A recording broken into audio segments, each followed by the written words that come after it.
When I first moved into Oak Ridge Heights, a cookie-cutter suburban dream with overpriced townhomes and freshly paved sidewalks.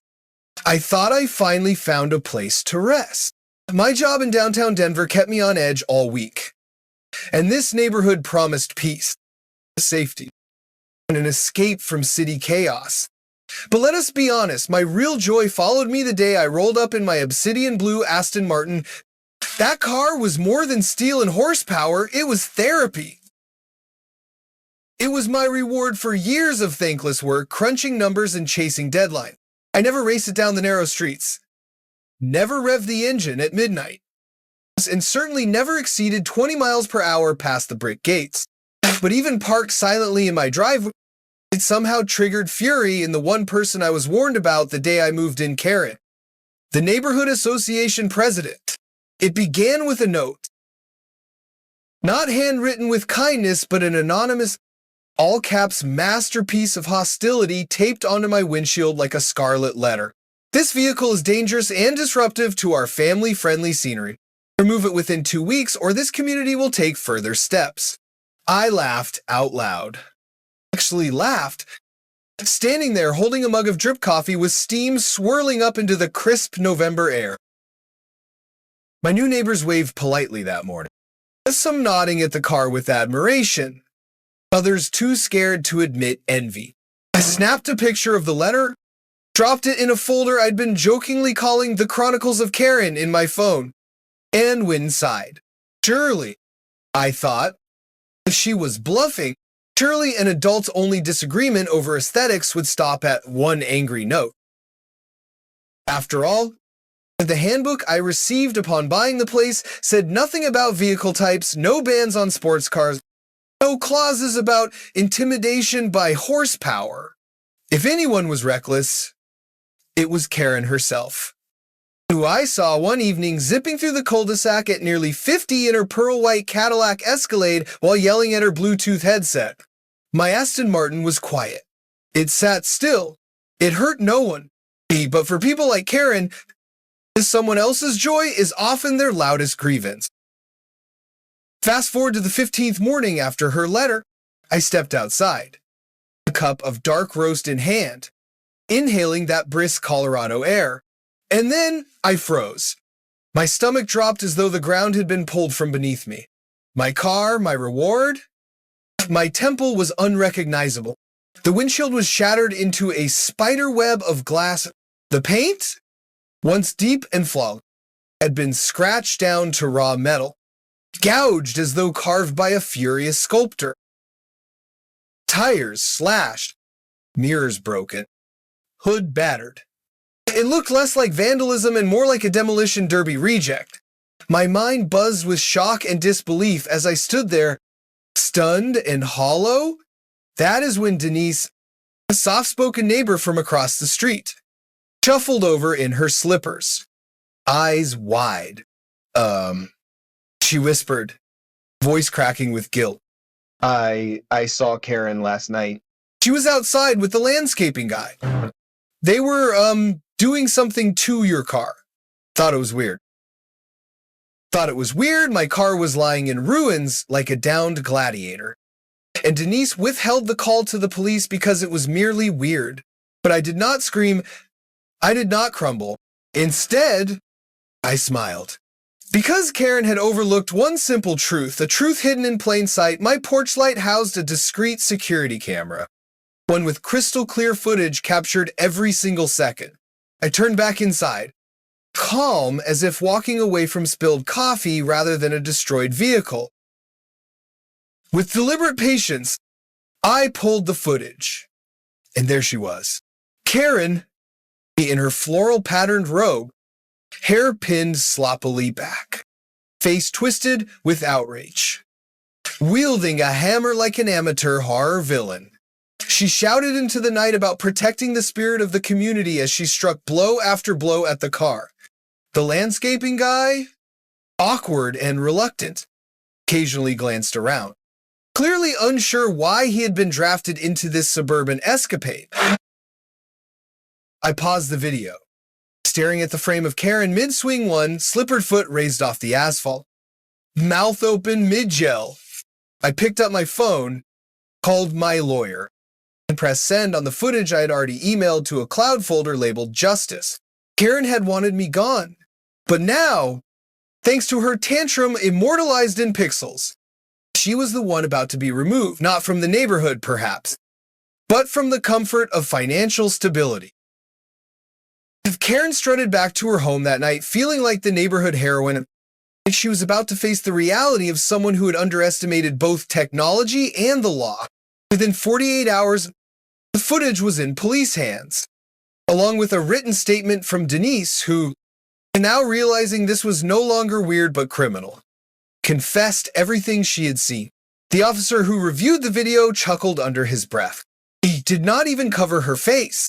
He muttered, "No scarf, no gloves. Just Karen with a hammer like she is leading a late-night yard work demonstration." I almost felt embarrassed for her. Almost. The association board scrambled like ants at a flooded picnic. Emails rolled into my inbox, apologizing for the unfortunate incident and promising swift resolution.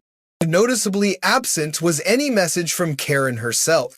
Instead, she doubled down, claiming through neighborhood rumors and whispered conversations that she was the victim.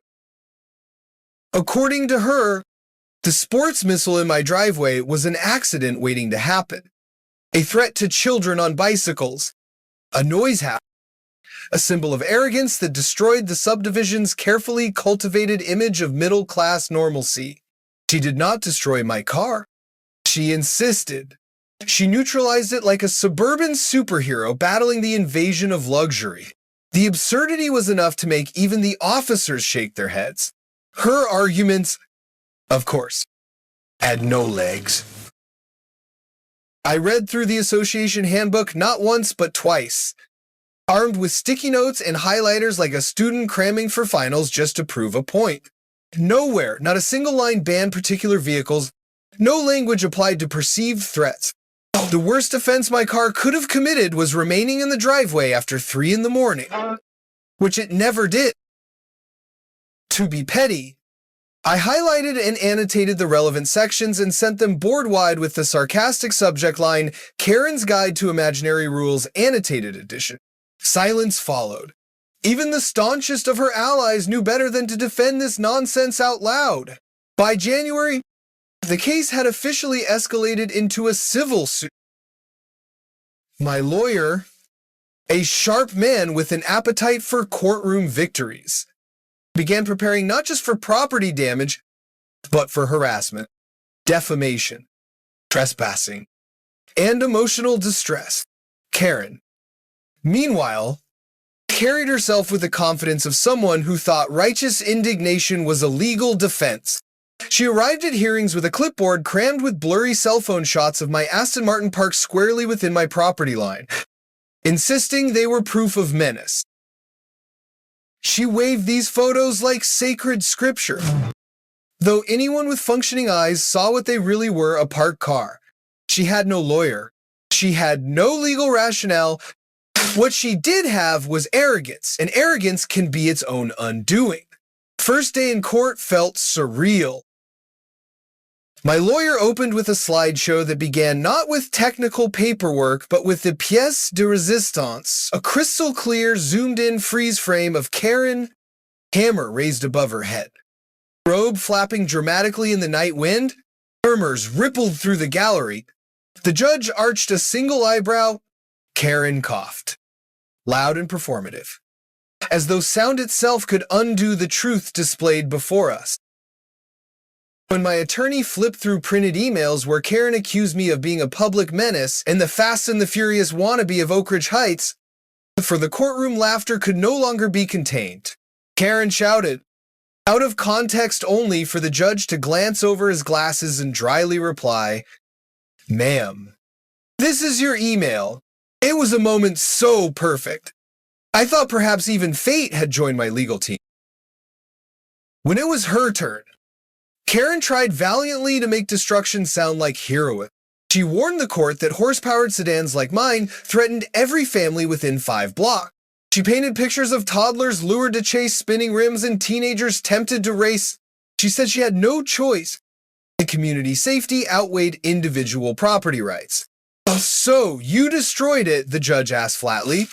Carrot, unblinking, replied. I neutralized it.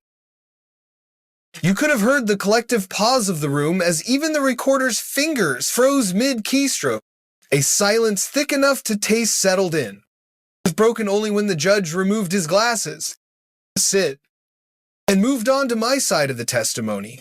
My response was meticulous.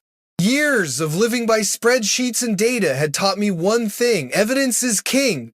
I presented GPS logs showing I never exceeded 20 miles per hour within the neighborhood.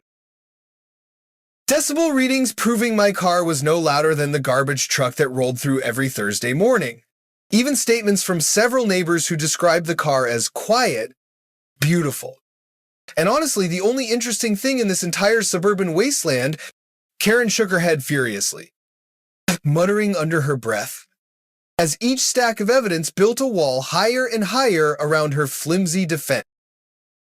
When my lawyer wrapped up, the judge leaned back in his chair and said, with restrained amusement, "This is one of the more unusual cases I have seen, but the evidence is overwhelming. Ms. Karen, you are liable for the full damages." Karen blinked, confused, as if the word liable had been spoken in a foreign tongue. The judge clarified she would pay for the cost of full replacement of my vehicle, including upgrades, along with court fees, and an additional fine for harassment. Karen's jaw hit the desk like a dropped gavel. Across the aisle, I remained calm, sipping from the small plastic cup of court-approved water as though it were champagne. I had already billed her for... Within 1 month, a transport truck rolled into Oak Ridge Heights carrying a brand new Aston Martin. This time, I customized it further. Crimson brake calipers gleamed like understated war paint, and stitched into the leather headrest was a subtle message of triumph. Thanks, Karen. The irony was not lost on me. The neighborhood watched as I signed delivery papers with quiet satisfaction. Rumors spread quickly that Karen had been forced to take out a second mortgage. She sold her Cadillac at a loss. Her landscaper stopped answering her calls. Even her husband stepped down from the board, too embarrassed to continue facing the community. One neighbor whispered she had begun watering her roses in silence, eyes glazed, the proud heroine reduced to weary exile. And every so often, I would ease my Aston Martin to a crawl past her yard, precisely 10 miles per hour, music humming softly in the background. Nothing reckless, nothing illegal, just living proof she had failed to win. But Karen was stubborn. Stubborn in the way only someone who believes community titles equal lifelong immunity can be. At the next association meeting, she tried to reframe history, puffing up her chest and claiming she had acted in good faith. She framed herself as a whistleblower punished by a system too kind to speed demons, bias against safety advocates. She called it Nobody Bought It. Denise, bless her suddenly emboldened soul, even brought popcorn to the meeting and offered me some mid-speech as though watching my neighbor implode was Friday night entertainment. The board, weary of being dragged into yet another performance, voted unanimously to remove Karen as president, citing her threats to the peace and well-being of the neighborhood. A poetic twist, the exact words she once hurled at my car now carved her out of power. Though stripped of her title, Karen lingered like a ghost. She avoided my street, never stepping within 10 feet of my driveway. Her beloved poodle, once groomed proudly for weekly sidewalk struts, developed stress-induced bald patches, a tragic furry testament to her unraveling. Sometimes I caught glimpses of Karen at her window, staring with hollow eyes as I polished the new car under the golden haze of sunset. Other neighbors checked in, some gloating, others thanking me for standing up, not just for myself, but for the entire block, once ruled by her invisible iron fist. I nodded politely, but truthfully, my satisfaction was deeply personal. This was not just about a car. It was about reminding everyone that a self-appointed title no matter how official it sounds, does not grant the right to trample others. My garage became an accidental shrine. On one wall, I framed the original letter she taped to my windshield. On another, a still image from my security footage, Karen mid-swing. Rage personified, forever immortalized in high resolution. To the side hung the receipt from court fees she was ordered to cover. I called this my Karen corner.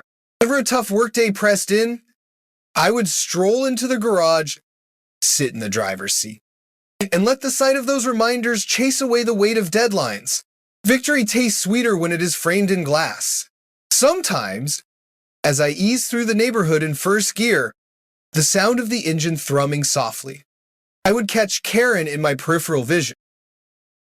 She would stand frozen by her rose bushes, hose limp in her hand, eyes locked on me with the expression of a failed final boss in a video game. She had once believed she could silence what she despised with brute force. Instead, she had spotlighted her own absurdity. And as much as she tried to save face, everyone in Oak Ridge Heights knew Karen had dug her own grave one hammer swing at a time. Months passed.